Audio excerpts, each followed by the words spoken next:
Heimsma 15 løyve av landi. Vi tatt bunden at nottørene kring okkom. Landbuna var gjør, tridjar okkom mat, trø, vaid okkom friska luft, ur feskvannsøtjon får vi drønt drekjevatn. Her skauer og planteslå og djuraliv avgjørende for luvmarkfeltet av hjørne. Samstundes hava skauner sera størna tøtning av byrja for veverlagsprøyningen. Livsgrundarleie til okkom være støvot høyt. Jorden misser av kvarjenare 13 millioner hektarer av skaue. Hetta sverre til 36 fotballsfotler, kvann minutt, kvann dag, alt året. Nokre øtje kunne kvarva av skauarelde.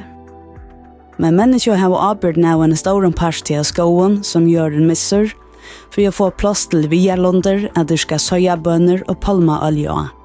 Etter tilfær som nekva matvøren, og vi vet eta. Plass skal gjeras fyrre. Understået kjærve til deres jattenpreiter og elmastrar, og til folk og lovlige fedla trø for å vinne pening og på lovlige handel vid timbre. Mangel på skau hever staurar og omfattende avleggingar. Utvia 1 million av planter og djurasløven bant nu i vanta for å være utrota, og landuna var jorden og i heimenon verur til øyemørsk, etla verur øyløgt av vatnflåen, så jorden ikke langer kan veltast og brukast i matvarer framleislo.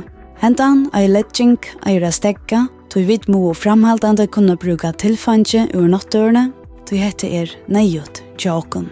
Heimsma 15 en virkesettlande verja, bøta og stolan borerdiggare nørslo av visskibanon av landet. Strujast imot i øyemarska gjer, stegga pøyning av hjørne og minkan og i luvmarkfeltet. Hetta merker at vi skulle verja ta natturo og djuraliv som vi hava etter. Det kan merke at verja høyt djur, at tog skulle takas for å bøta til atter som langt mist.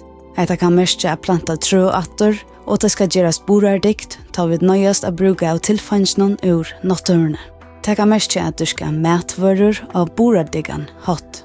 Haidar El Ali stender attanfri en fellesskap som hever stegga en nattur og vannlokka. Fra stranden i Senegal hadde fisk i Aravis fest på mangrovskau til plass skulle være for nødjon vevon. Avleggingarna var ei legende.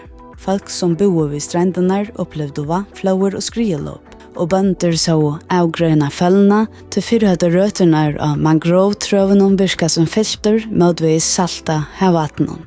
Fellesskapen Oceanium hjelper fattigene av stenen å bøte natturene atter.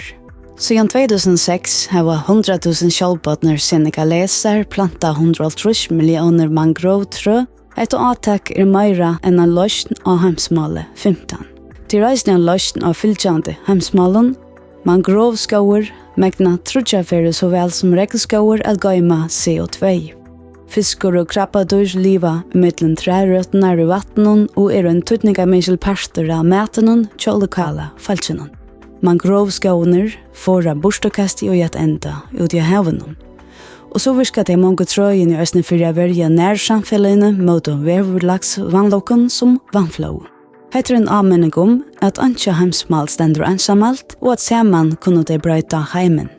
Om du vil vite meire, kan du vite heimasina snær.fo, framskak heimsmal.